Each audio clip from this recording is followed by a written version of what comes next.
Welcome to ePublics, the ePublic of Letters, our book discussion series, and we're delighted today to welcome Dr. Jane Stevens Crawshaw, Professor of History and Deputy Head for Strategy and Development at the School of Education, Humanities and Language at Oxford Brookes University. She is an internationally recognized expert in the history of hospitals and public health. After receiving her MA at the University of Edinburgh and an MPhil and PhD from the University of Cambridge, she went on to publish a widely praised history of plague hospitals, public health for the city in early modern Venice. Um, and I have to say that Jane and I first met in the Venetian archives when we were both doing research. I won't say how long ago, but it was quite some time ago. So I'm delighted to have her back today. And so in the meantime, Jane has also published articles and book chapters that examine the intersection of place and environmental ideals, the role of secrecy and quarantine in Renaissance Italian urban societies, and the early history of the lazaretti and cultures of prevention in early modern Europe. Her work has been supported by a Leverhulme Trust Early Career Research Fellowship, as well as the British Academy, the Wellcome Trust, and the Society of Renaissance Studies. And so the work that she's here to discuss with us today is Cleaning Up Renaissance Italy: Environmental Ideals and Urban Practice in Genoa and Venice, and it develops her longstanding research interests in new directions. So I'm really looking forward to hearing more about it today. Jane. Thank you so much, Monique. Thank you for that incredibly generous introduction. And thank you to all of the conveners of this series for the invitation to speak to you. I'm really delighted to be here. And thank you to each of you who have joined us. Monique just talked through some of the sort of key themes, the key threads that have woven through my research, and plague, natural disasters, and so on. There's very little in my research which is particularly pleasant, positive, celebratory. You certainly don't go to my scholarship for a bit of kind of light relief in terms of the themes. So when I do find something that even vaguely approaches those qualities, I do have to make the most of it. So I thought, in giving this presentation, that I would start with an account of a party. In July 1560, a Venetian courtesan called Donna Tiberia was planning a social gathering. Donna Tiberia was one of the honest courtesans famous amongst tourists and inhabitants of early modern Venice. And as Margaret Rosenthal wrote in her account of the poet and honest courtesan Veronica Franco, who I'll try and bring up on screen, the courtesan flaunted an unbridled taste for sensuous extravagance and luxuries, which elicited moralizing comments from her bedazzled observers regarding her provocative and hence disruptive sexuality.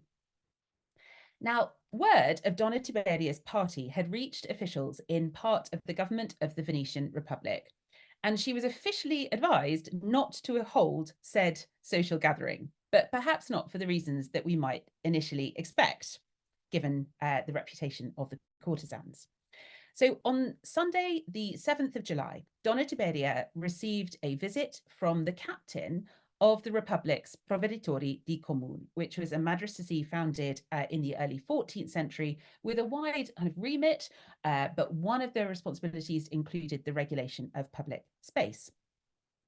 And that the visit was made by the captain as opposed to the lower paid fante, who operated more as a servant or a messenger, but who was often responsible for the office's communications, indicated that this encounter was of some significance for the magistracy. And this is explained in the archival record of the visit made the day after it took place.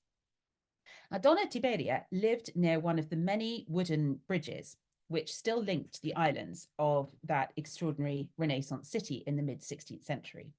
The wooden bridge was this one at San Geronimo in Cannaregio on the northern outskirts of the city. And it was during the centuries that I'm particularly interested in, the 16th and 17th centuries, that the Provveditori di Comune oversaw the conversion of a number of bridges from wood to stone, as well as the replacement of some in wood. Tommaso Porcacci estimated in the 1576 edition of his text that between public bridges and those serving private houses, the latter made up about a quarter of the total, there were some 400 such structures within the city, and they were a mixture of wood and stone. And the captain, as part of this visit to Donna Tiberia, explained that the authorities feared that the anticipated throng of partygoers would cause the neighborhood's still wooden bridge to collapse. The disadvantage of wooden bridges were widely recognized, both the kind of potential weaknesses of the structure and also the high costs of maintenance. So in 1566, for example, just a few years after Donna Tiberia's party planning, Giacomo di Ludovico funded a stone bridge in San Marcuola on the fondamenta which leads to San Geronimo. So this is very much in Donna Tiberia's neck of the woods. And the cost of replacing the wooden bridge was 255 ducats. And Giacomo di Ludovico became a creditor of the Provveditori di Comune for half of that cost, because it was said of the comfort, benefit, and ornament of the new bridge, which, quote, would benefit everyone. In part, the fact that the costs were in essence split between public and private purse was in recognition of the fact that wooden bridges required these very frequent repairs, which would have been the responsibility of the commune. So this initiative to replace the bridge in stone represented a potentially significant saving for this government magistracy. So the replacement of this bridge at San Marcuola very much spanned any sort of clear-cut distinction between public and private in a way which is a characteristic of the work of the commune in this area. So in 1540, when Andrea Rizzo and his brothers sent a petition regarding a house in San Martino that they described, in which they described two very old wooden posts on the wall facing their property, which they said could have served no other purpose than supporting a bridge that would have reached from their house to the fondamenta. And the brothers claimed that this bridge was likely to have burnt during the fire at Rialto, and they wanted to reinstate it and used an interesting justification. They wrote that this work would undoubtedly be for their own benefit, but it would also be in the interests of the health, the salute, of those who at night walked from the Grand Canal along the Calle, which was said to be frequently full of a whole host of different obstacles, causing people, a number of people, to drown. And the commune granted their case and granted them permission for the bridge to be built. So in some ways, the intervention in Donna Tiberia's social calendar, with which I started, was kind of in line with the broader work of the Provveditori di Comune and the government's interests in maintaining and improving key ligatures in the urban body in a way that linked the health and well-being of individuals with that of broader society. And so in the light of this, you could suggest that the visit from the captain made to Donna Tiberia was undertaken regardless of her status as a courtesan. But at the same time, it was precisely because of the reputation of courtesans that the government expected Donna Tiberia's party to pose a threat. And hers is the only instance that I found of the authorities being concerned that a private party would have such an impact on part of the city's urban fabric. This brief example around some of the considerations about the use, structure, and responsibility for bridges in Venice touches on a number of the themes that I look to explore in my book. Comfort, benefit, and ornament were a commonly recorded and revealing trio of concepts in relation to changes in the urban fabric of the city during the 16th century. Well-being, practical utility, and beauty were closely interlinked, not least through notions of proportionality and balance. And in the book, I set out to think about this in relation to, in terms of ideals, relating to the management of the natural and built environments and society. And this necessitates exploring public spaces as well as elements of the infrastructure. So I try to look at the dynamics of ideal and practice both in central squares and prominent streets, alongside those spaces which would have been more hidden from view, so dark, narrow alleyways, and in Genoa, capacious subterranean drains. The interactions between public and private interests and behaviours emerge as significant here. So this might include the impact of the party we've just been talking about on a wooden bridge, or the way in which the burning of materials could create smoke which impacted on the health of a district.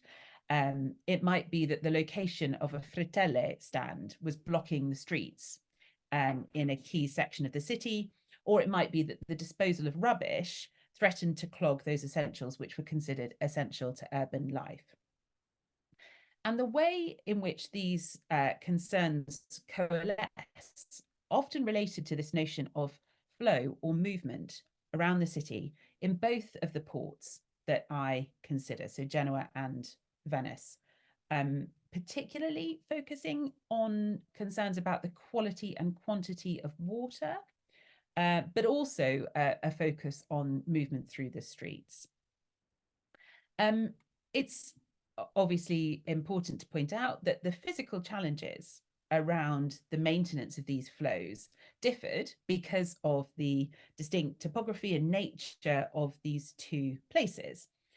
This map is one of my favorites of 16th century Venice because in it, I think Tommaso Porcacci really emphasizes that insular structure of the cityscape and how the bridges act as these essential binding ties.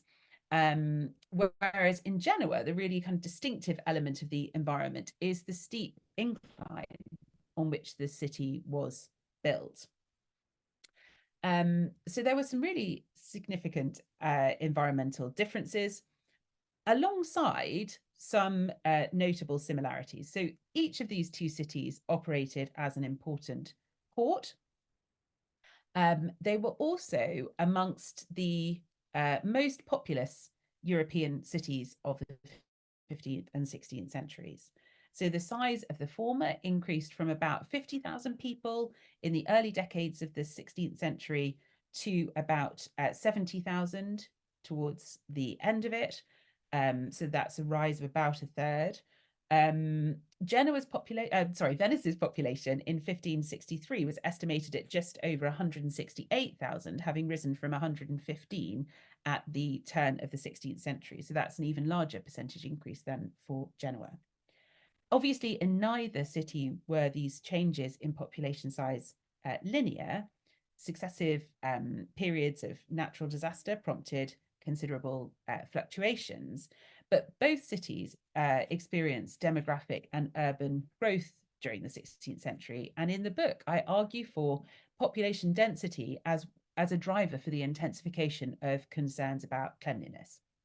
And this is not a new idea, but it has not generally been the traditional explanation for these measures in Renaissance Italy, where developments have been more readily attributed to perceptions of an advanced form of the Italian Renaissance state or the shock caused by demographic crises such as recurrent outbreaks of plague. So these are two cities that experienced some common challenges, environmental challenges, and I've listed some of these here. Because of their role as ports, this importance of the maritime economy, this challenge of sedimentation, so siltation in key bodies of water is a significant challenge, and also the strain that some of this population growth places on elements of the urban infrastructure, like the elements for the water supply, such as in Genoa, fountains and the aqueduct. And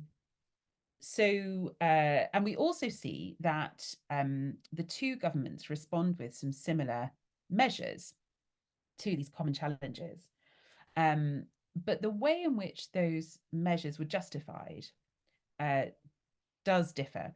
And I want to highlight this as a kind of area of note in relation to language, because in Venice, we see these measures justified much more readily through reference to the notion of public health. So as salute comune or pubblica universale. a long-term benefit. In this context, I think public health was understood to encompass quite a broad range, interconnected range of ideas and initiatives relating to behavior and morality, as well as salubrity, and could include both preventative and curative practices. But in Genoa, we see, as I say, very similar measures often justified with reference to public comfort, so comodo pubblico, but also most commonly through reference to the need to protect the city's port. And there was a very clear recognition of that topography that I pointed out in relation to the map earlier, that things, for example, that were left in the streets in Genoa because of the steep incline, if there was a period of rainfall, the risk was that those materials would be washed down into the port and would exacerbate issues of sedimentation and so on. So the concept of public health, the language of public health, was articulated less readily in Genoa to justify government interventions. And also a greater role was acknowledged for individuals, particularly members of the elite, in sparking and sustaining activities. So I think one of the things that the comparison between these two states can do is to help to rebalance, if you like, the emphasis that there has been in recent studies, and recognize that whilst there's been quite a dominance of notions and a kind of long history of public health, but in this period, efforts to preserve the well-being of cities might not require the frequent deployment of that language, or the utilization of its associated bureaucratic structures, which have been represented often in a Renaissance Italian context by government health offices. Whereas in Genoa, there was a health office established, but that was principally to oversee issues of maritime quarantine. And the government body responsible for the city's health and environment was known as the Padri del Comune. So what I tried to do in the book was to take those common environmental challenges that both places faced as a kind of basis for the structure. So after an initial overview following the introduction of some of the Renaissance ideals about how cities might operate in practice, I work through a focus on the maintenance of the effective flow of people and materials and elements in the streets, the effective administration of the water supply in both cities. In chapter 4, I look at some of the new technologies that were developed, sometimes to improve that flow of water through the infrastructure, but also in relation to things like dredging technology. And here we see the operation of that licensing and patent system that's been recognised in other contexts as having a significant driving force. And finally, I look at issues of waste disposal and how it is that the two cities responded to contexts of natural disasters, and thinking kind of under that banner, both about episodes of disease and also extreme weather. And I'm thinking in each of these contexts, I'm interested in thinking about how and by whom that work was undertaken. So I do think about this issue of dredging technology in some detail, as well as the handling of waste, both from the cities themselves and from elements of their maritime economy, like the handling of ballast, for example, both the sourcing actually and the disposal of ballast materials. And in thinking about who's doing that work, there are some rich visual records from Genoa. So this is a painting of a period of dredging work from 1545. There are two other paintings showing later 16th century periods of dredging works. And in these, I think you can use them to identify different stages of the dredging work, but also some sense of who it is who's doing the work. These images show both men and women. There's also in this painting, a drummer placed fairly centrally in order to give a sort of pace to the work. And of course, we can supplement these images with archival records that detail rates of pay, and we have some surviving lists of workers who were brought in from within the city and beyond in order to undertake dredging work. In Venice, a wide variety of occupations are involved in some of the handling of waste, and you can see on screen a cross-section of some of the occupational groups that are in some ways associated with the cleanliness of the city. So some of those who are working at street level, some who are attending particularly to the cleanliness of some of the elements of the infrastructure like wells, the Cava Canali, who are an important occupational group in terms of maintaining this sense of the flow of water through the city's canals. And I've included up here some later images of some of these groups, but they're operating certainly right the way through the 16th and 17th centuries in undertaking some of this work in Venice. I'm also interested in highlighting why it was that this work is undertaken. And this is where I really try to focus in on that kind of broader context of medical ideas, which remains fairly constant through this period, and think about those ligatures that were believed to connect people to their broader settings during the pre-modern period. So the correspondences between the humours of the body and the elements of the natural world. It was believed that the environment could alter the nature of the body, so shape, temperament, as well as behaviour and health. And I really like, as the granddaughter of a Navy sailor, the account of seafaring men, for example, who were described as being like the element they belonged to, much given to loudness and roaring. And these associations, I think, these connections between people and place, were part of what prompted government activities to manage urban space and natural environments. And crucially, I argue they endow these activities, this work, with a social and sometimes symbolic significance. So we read of interventions like the cleaning of streets and the dredging of ports or the diversion of rivers. And they're often intended to have both a social impact, so effects on behaviour, as well as medical and environmental benefits. Finally, I do try to reflect on the perceived consequences of failing to meet those environmental, urban, and social ideals. And that's really what's expressed in this final slide, this beautiful 16th century plaque, which is now in the Victorian and Albert Museum, in which we see the Virgin and Child flanked by the two plague saints, Roch and Sebastian. And I think the setting here is so resonant, where we can see this expression of piety and health being aligned with beauty and order and cleanliness. And I try to reflect in the final chapter of the book on the extraordinary strain placed by the context of natural disasters. And I think particularly in that chapter about episodes of plague, as well as storms and floods and earthquakes.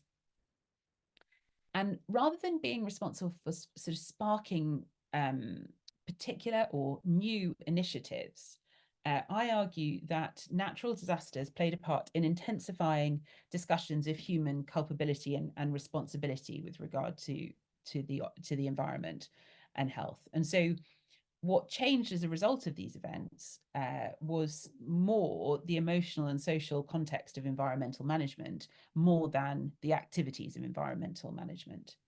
And I think that this context of natural disasters does play a part in reaffirming contemporary beliefs about the impact of human behaviour on the places surrounding, and often sparked concern about the spaces in which kind of so-called perceived dangerous groups might be located.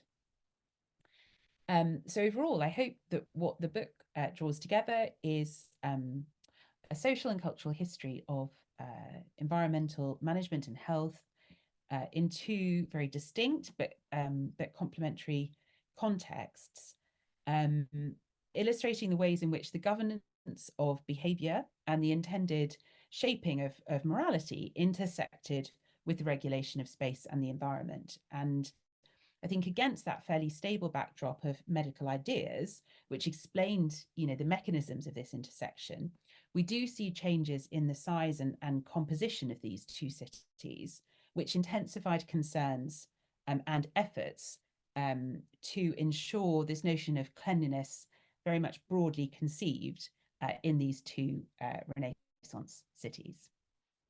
So I think I'll finish there. And maybe Monique, shall I stop sharing my screen? Is that sensible?